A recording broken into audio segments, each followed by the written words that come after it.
আমাদের আসলে আমাদের যে সিদ্ধান্তটা আমাদের প্রাথমিক গণশিক্ষা মন্ত্রণালয় এবং সচিব স্যার এবং মহাপরিচালক স্যারের নির্দেশক্রমে হয়েছে, সেটাকে একটা যুগোপযোগী সিদ্ধান্ত বলে আমরা মনে করি।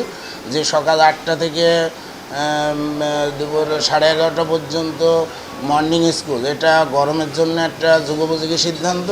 এবং আমরা যে সুবিধাগুলো রাখছি, আমরা প্রথমে হচ্ছে পর্যাপ্ত পানির ব্যবস্থা রাখছি। আমাদের একটা ওয়াল ফিল্টার এখানে আছে আমাদের ছেলে মেয়েদের পানি খাওয়ার জন্য, এবং আমাদের পানির কোনো সমস্যা নাই।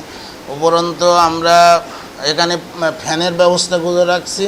বিদ্যুৎ অফিসের সাথে কথা হয়েছে, যারা আমাদের এই সময়টাতে যাতে বিদ্যুৎটা কন্টিনিউ করতে পারে। এবং আমাদের এখানে স্যালাইনের ব্যবস্থা আছে।